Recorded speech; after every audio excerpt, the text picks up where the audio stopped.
Hello students, our today's topic is De Morgan theorems. एक बहुत important topic है digital electronics का। ये आपको हेल्प करता है बूलियन एक्सप्रेशंस को सॉल्व करने के लिए और मिनिमाइज़ करने के लिए, और इससे जो होता है एक्सप्रेशन मिनिमाइज़ हो जाता है ताकि हम लॉजिक सर्किट को मिनिमम लॉजिक गेट्स के द्वारा बना सकें। तो आज के लेक्चर में हम देखेंगे डी मॉर्गन थ्योरम्स क्या होती हैं, इनके स्टेटमेंट्स क्या हैं और इनके कुछ एग्जाम्पल्स के थ्रू हम सॉल्व करना सीखेंगे। तो आइए सबसे पहले देखते हैं डी मॉर्गन थ्योरम्स के स्टेटमेंट्स। डी मॉर्गन एक साइंटिस्ट था, एक मैथमेटिशियन था, जिसने दो थ्योरम दी हैं बूलियन एक्सप्रेशन को सॉल्व करने के लिए। सबसे पहले हम देखते हैं थ्योरम नंबर 1। थ्योरम फर्स्ट कहती है द कॉम्प्लीमेंट ऑफ, कॉम्प्लीमेंट का मीनिंग क्या होता है आपको बता रखा है, अपोजिट बार जहाँ पे आता है, the complement of a sum of two or more variables, यहाँ वेरिएबल हम जो बात कर रहे हैं बूलियन वेरिएबल्स की बात कर रहे हैं। The complement of sum of two और more variables is equal to the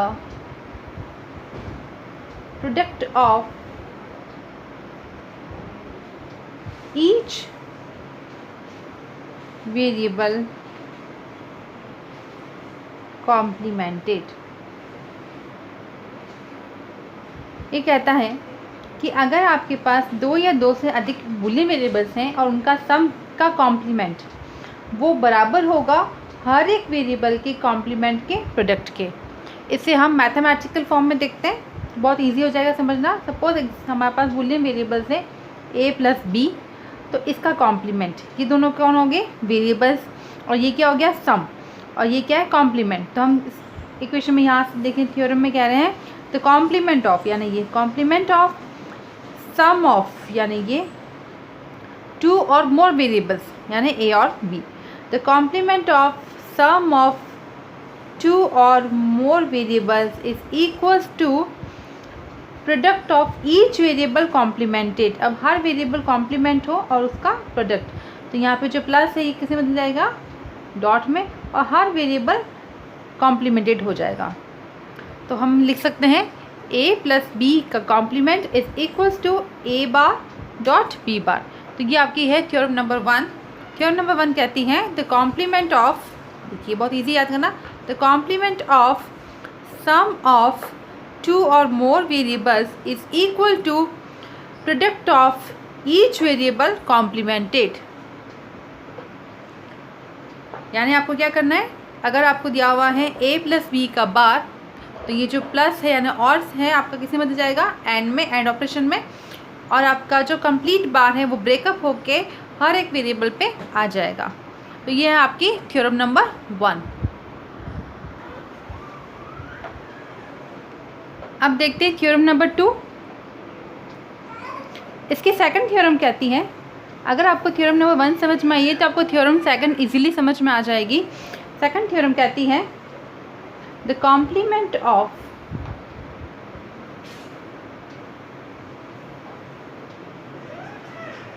product of, वहाँ पे सम था यहाँ पे प्रोडक्ट आ गया, the complement of product of two or more variables is equal to sum of each variable complemented। Theorem number 1 जैसे ही है थ्योरम नंबर 2, सिर्फ ये फ़र्क है जहाँ पहले यहाँ पर सम था अब यहाँ पर प्रोडक्ट आ गया है, और जहाँ पर प्रोडक्ट था वहाँ पर सम आ गया है।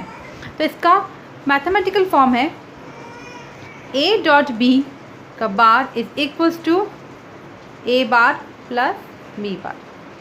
तो ये कहता है the complement of product of two और मोर वेरिएबल्स, ये क्या है बार क्यों हम क्या बोलेंगे complement, the complement of dot है इसको क्या बोलेंगे product, The complement of product of two or more variables is equal to sum of each variable complemented. बहुत इजी है याद करना, मैं आपको फिर बता रही हूँ। The complement of product of two और मोर वेरिएबल, इस लाइन को किस तरह से मैथमेटिकल फॉर्म से लिख पाएंगे? The complement of product of two और more variable is equal to sum of each variable complemented. तो ये हमारी दो डी मॉर्गन थ्योरम थी, आपको अच्छे से समझ में आई होगी। अब इसके हम कुछ एग्जांपल्स के द्वारा इन थ्योरम्स को इम्प्लीमेंटेशन द्वारा सीखेंगे। तो हमने देखी De Morgan theorem. Theorem number first का मैथमेटिकल फॉर्म क्या था? a प्लस बी का bar is equals to a bar dot b bar. Second theorem कहती है a डॉट b का बार यानी complement is equals to a bar plus b bar. अगर ज़्यादा वेरिएबल्स हैं तो आप ज़्यादा भी लगा सकते हैं। a plus b plus c का complement is equals to a bar dot b bar dot c bar हो जाएगा। जितने वेरिएबल्स हैं उतनी इक्वेशन को हम एक्सपैंड कर सकते हैं। ये सबसे मिनिमम प्रूफ लिया है हमने थ्योरम का। तो ये दो थ्योरम है, ये बहुत काम आएंगी आपके इक्वेशन को सॉल्व करने में, और आगे आने वाले फ्यूचर में आपके जितने भी कॉम्पिटिशन एग्जाम्स हैं उसमें भी डी मॉर्गन थ्योरम बहुत काम आएगी। इसके क्वेश्चंस आते हैं एग्जाम्स के अंदर और इन्हें सॉल्व करना आता है। अब हम देखते हैं gate equivalency of theorem number 1 and 2। Gate equivalency क्या है, यानी इसको हम गेट के द्वारा कैसे बना सकते हैं थ्योरम के प्रूफ को। ठीक है, हम देखते हैं थ्योरम नंबर फर्स्ट का और फिर इसकी ट्रूथ टेबल भी देखेंगे। तो हमारे फर्स्ट थ्योरम क्या थी? a प्लस बी का bar is equals to a bar dot b bar, ये हमारी थ्योरम थी। तो हमें बनाना लेफ्ट हैंड साइड की बात करें, a प्लस बी का बार, यानी ये हम सीधे गेट से बना सकते हैं विथ हमारा नॉर गेट। तो हम गेट की बात करें तो देखिए नॉर गेट का अगर आउटपुट क्या होता है a प्लस बी का बार, तो अगर इसके इनपुट लें हम a और b नॉट गेट के, तो आउटपुट क्या देगा हमें? a प्लस बी का बार। अब हम बनाना इसका इक्विवेलेंट गेट सर्किट। आउटपुट में हमें क्या चाहिए? RHS में a bar dot b bar. Dot किसके द्वारा बनता है? एंड गेट के द्वारा। और हमें चाहिए आउटपुट में a बार और b बार, तो हम क्या बना लें? एंड गेट बना लें। एंड गेट के लेकिन आपका इनपुट्स क्या होंगे? जो आपका आउटपुट आएगा a bar dot b bar, तो इनपुट क्या होना चाहिए? इन्वर्टेड। यानी अगर हम ले लें इनपुट a और b, तो यहाँ पे क्या हो गया? इनपुट सब होंगे a बार और b बार, तो आउटपुट क्या हो गया? a bar dot b bar. तो ये हो गया इसका gate equivalence of theorem number 1। ये हो गया a प्लस बी का bar is equals to a bar dot b bar. अब इसी की ट्रूथ टेबल भी देखते हैं। इसकी ट्रूथ टेबल कैसी हो जाएगी? हमारे इनपुट्स क्या हैं? a और b, और आउटपुट क्या हमारा? a प्लस बी का बार और है a बार डॉट b बार। ठीक है, अगर a और b की वैल्यूज लेते हैं हम 0 0, तो a प्लस बी कितना होगा? यानी 0 प्लस 0 कितना होगा? 0, और 0 का बार 1। नेक्स्ट a का बार कितना हो गया? 1, b का बार 1, तो 1 इंटू 1 इज 1। नेक्स्ट लें 0 1 पे, अगर a 0 है और b 1 है तो a प्लस बी कितना हो गया? 0 प्लस 1 इज 1, और 1 का बार 0। इसी प्रकार यहाँ देखें ये कितना हो गया? a बार कितना हो गया? 1, और b बार कितना हो गया? 0, तो 1 इंटू 0 इज 0। नेक्स्ट केस लें a1 b0, तो कितना हो गया? 1 प्लस 0 इज 1, और 1 का बार कॉम्प्लीमेंट कितना हो गया? 0। a का बार कितना हो गया? 0, 0 इंटू b का बार यानी 1 कितना हो गया? 0 इंटू 1 इज 0। नेक्स्ट लें a भी 1 b भी 1। इस केस के अंदर आपका 1 a प्लस बी चाहिए हमें, तो a प्लस बी कितना हो गया? 1 प्लस 1 इज 1, और 1 का बार 0। ये कितना हो गया? a कॉम्प्लीमेंट यानी a1 का कॉम्प्लीमेंट कितना हुआ? 0, और b कॉम्प्लीमेंट 0, तो 0 इंटू 0 0। तो हम देख रहे हैं हमारे दोनों जो कॉलम है इसकी वैल्यू सेम आई है, तो हम कह सकते हैं कि हमारा LHS जो है हमारा ये वाला वो RHS के इक्विवेलेंट है। तो ये हो गया गेट इक्विवेलेंट कैसे बनाएंगे थ्योरम नंबर 1 का, और इसी की ट्रूथ टेबल। ठीक है, अब हम देखते हैं gate equivalency of theorem number 2। अब हम देखते हैं gate equivalency of theorem number 2। Theorem 2 के लिए हमारी क्या थी थ्योरम? ए डॉट बी का complement is equals to a complement plus B complement. De Morgan में ध्यान रखना है, डॉट के ऊपर जब आपके पास में कॉम्प्लीमेंट है तो डॉट का सिंबल किस में चेंज हो जाएगा, प्लस में, और आपका जो कॉम्प्लीमेंट है वो ब्रेकअप होके हर एक वेरिएबल पे आ जाएगा। अब इसको बनाना हमें गेट के थ्रू, तो ए डॉट बी का बार ये कौन से गेट का आउटपुट होता है, नैंड गेट का, तो ये बना दिया हमने नैंड गेट। इसके इनपुट होंगे ए और बी, तो आउटपुट क्या होगा, ए डॉट बी का कॉम्प्लीमेंट। अब ये किसके इक्विवेलेंट होना चाहिए, a complement plus B complement. Plus के लिए हमें चाहिए और गेट, यानी हमारे पास चाहिए और गेट का सिंबल। आउटपुट चाहिए हमें लेकिन a complement plus B complement, इसलिए हम क्या करेंगे, जो इनपुट होगा वो कॉम्प्लीमेंटेड इनपुट लेंगे, यानी लेंगे ए और बी, यहाँ पे लगा दिया बबल, इट मीन्स ये हो गया कॉम्प्लीमेंटेड, तो ये बन गया a complement plus B complement. तो ये हमारा आगे हो गया gate equivalency of theorem number 2। अब देखते हैं इसके ट्रुथ टेबल। ट्रुथ टेबल में हमारे पास इनपुट क्या होंगे, ए और बी, और आउटपुट क्या है हमारे पास, इस दोनों को प्रूव कर रहे हैं तो ए डॉट बी का कॉम्प्लीमेंट और है A complement plus B complement. A और बी की वैल्यूज़ क्या क्या हो सकती हैं, 0 0, तो इसमें क्या होगा 0.0 0 और 0 का कॉम्प्लीमेंट 1। यहाँ पे करें वैल्यू कितना हुआ, 0 का कॉम्प्लीमेंट 1 और बी का कॉम्प्लीमेंट यानी 0 का कॉम्प्लीमेंट भी कितना हुआ 1, 1 + 1 इज 1। नेक्स्ट ए की वैल्यू 0, बी की 1, इसमें कितना हुआ 0 × 1 इज 0 और 0 का कॉम्प्लीमेंट 1। और यहाँ पे चले ए कॉम्प्लीमेंट यानी 1 प्लस बी कॉम्प्लीमेंट यानी 0, तो 1 + 0 कितना हुआ 1। नेक्स्ट ए लिया 1 और बी 0, अब कितना हुआ ए डॉट बी यानी 1.0 इज 0 और 0 का कॉम्प्लीमेंट 1, और ए बार यानी 1 का बार कितना हो गया 0 और 0 का बार 1, तो 0 + 1 1। लास्ट केस ए भी 1 है और बी भी 1 है, इसमें कितना हो गया ए डॉट बी यानी 1.1 इज 1 और उसका कॉम्प्लीमेंट 0।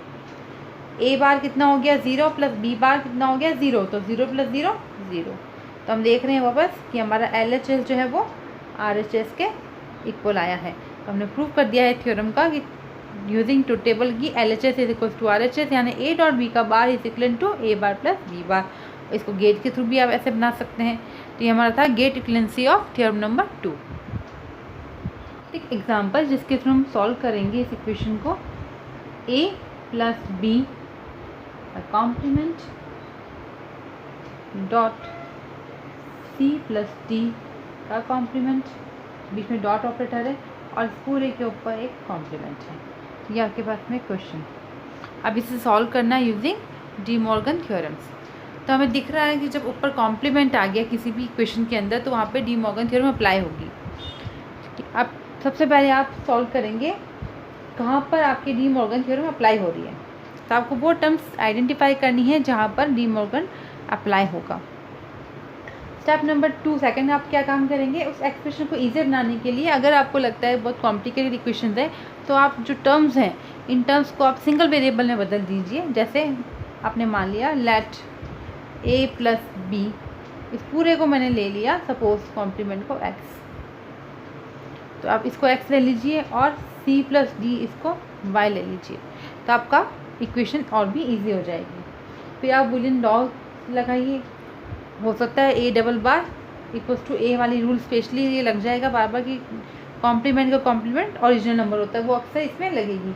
और फिर जब आपके पास फाइनल आंसर आ जाए तो आपके पास जो ओरिजिनल वैल्यू है सिंगल वेरिएबल की उन टर्म्स को रिप्लेस कर दीजिए।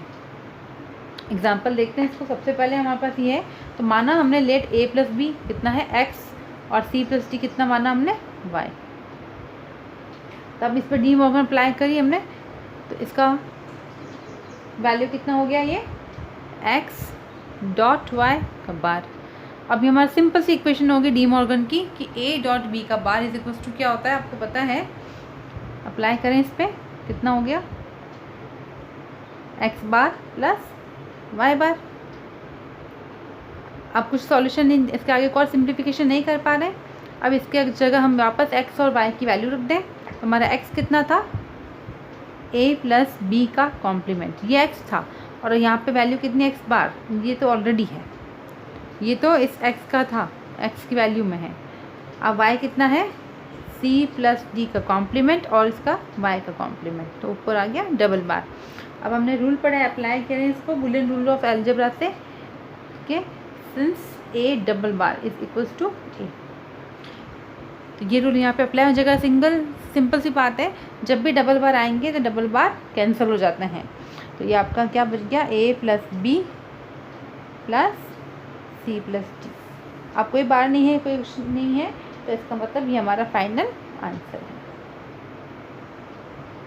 तो हमने इसको सॉल्व किया बहुत ही इजी मेथड से। ऐसे ही कुछ क्वेश्चंस के साथ हम नेक्स्ट लेक्चर में मिलेंगे। तब तक के लिए आप स्टे कनेक्टेड, और अगर आपको कोई डाउट्स है तो मुझे कमेंट सेक्शन में कमेंट करके ज़रूर पूछिए, और इसी तरह आप मेरे साथ बने रहिए। और अगर आपने मेरे चैनल को सब्सक्राइब नहीं किया है तो चैनल को सब्सक्राइब करें और बेल आइकन को प्रेस करें, ताकि मेरे न्यू वीडियोस की नोटिफिकेशन आपको मिलती रहे।